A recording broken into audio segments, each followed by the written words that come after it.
A faux prepper might recognize that and say, hey, he's probably got more supplies inside of his house that I may have to take by force.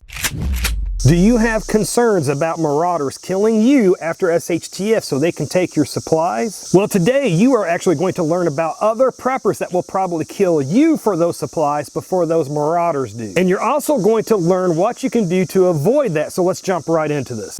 Ethical Preparedness 50 caliber freedom seed. Hey, welcome to my bug out location here. It's nothing big and fancy, but it is mine.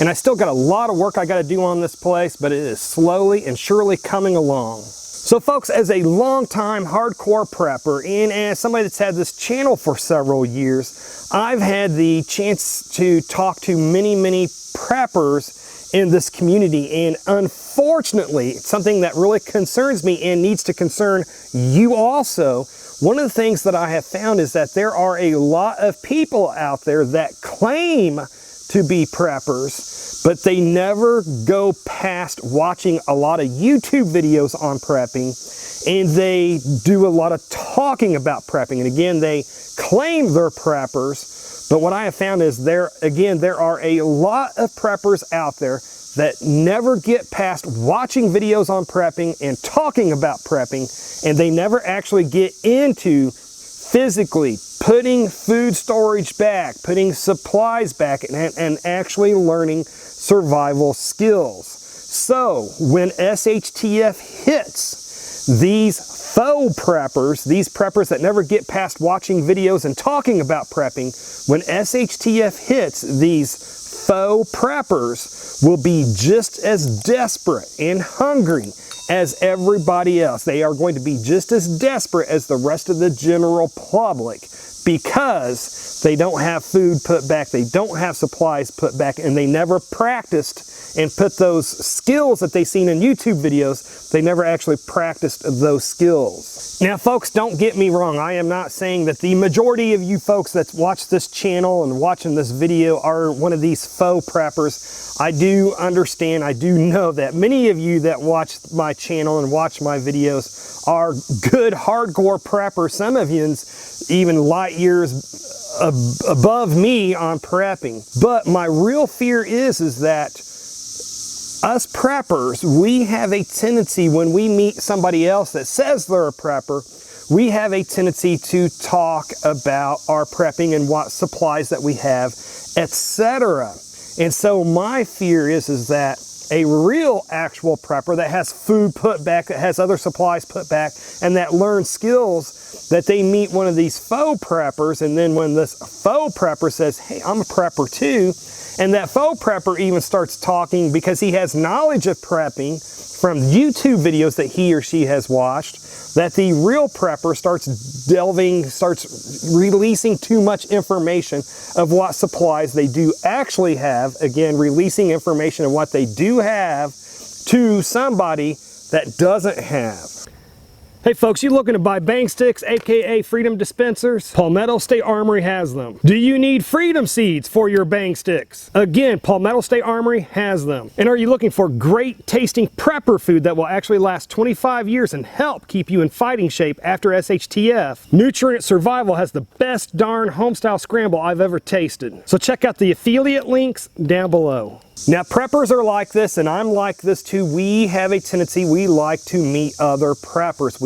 It's natural. Us humans, many times we are social people, so we want to meet other people that think like us too. Also, we want to kind of know who we can maybe possibly rely on, and on the flip side, who we can help when SHTF hits. We always are looking for mutual aid groups and people like that, etc. So you, as a real prepper, somebody that actually has food put back and supplies put back, and that you're learning skills, when you talk to new people that you've met and they're claiming to be preppers and they even seem to have a lot of knowledge on prepping, you really have to be careful of what you reveal, of what you do actually have.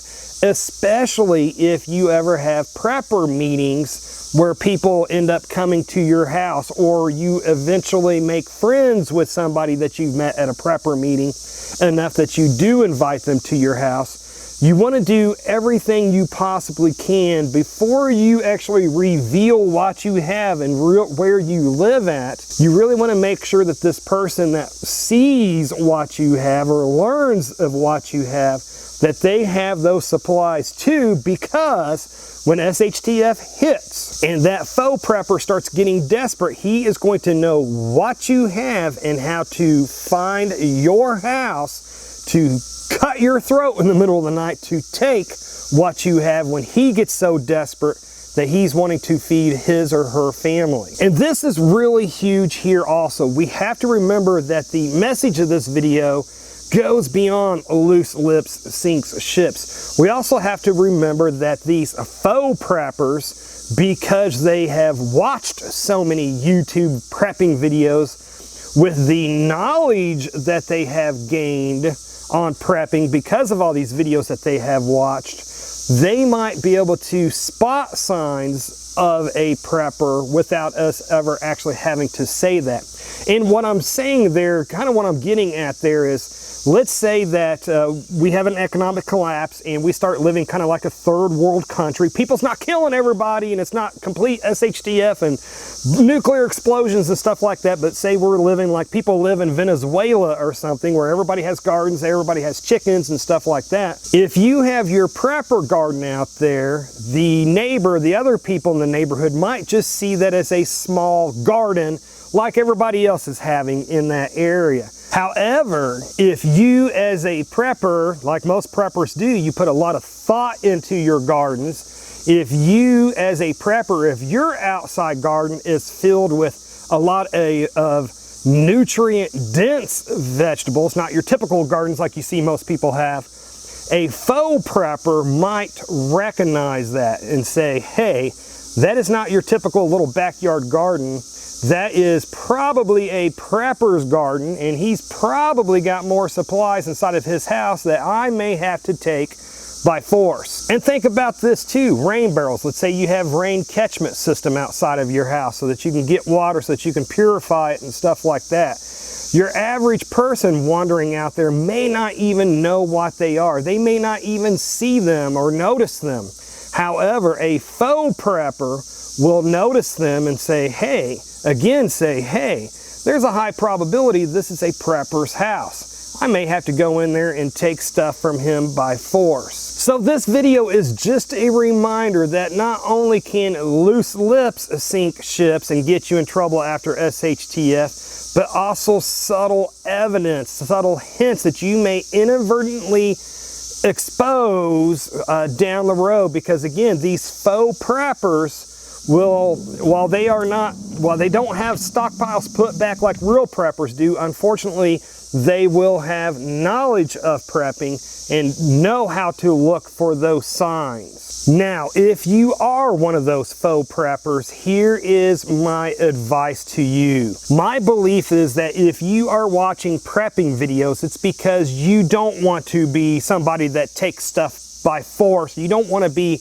a marauder. You don't want to have to hurt people after SHTF to feed yourself and your family. Otherwise, you wouldn't be watching these videos. And I also want you to realize that hoping that you can hunt and forage for your food after SHTF is not going to have you as prepared as if you actually had your food put back and you were actually learning these survival skills hands-on and actually doing this. Just remember, by only watching YouTube videos and not actually putting supplies back, by hoping that you will be able to forage and hunt your food after SHTF, just realize you are setting yourself up to be a marauder for when SHTF hits and you and your family starts getting hungry and desperate. So if you are one of those faux preppers, buy food, stockpile it, do it now before hyperinflation sets in.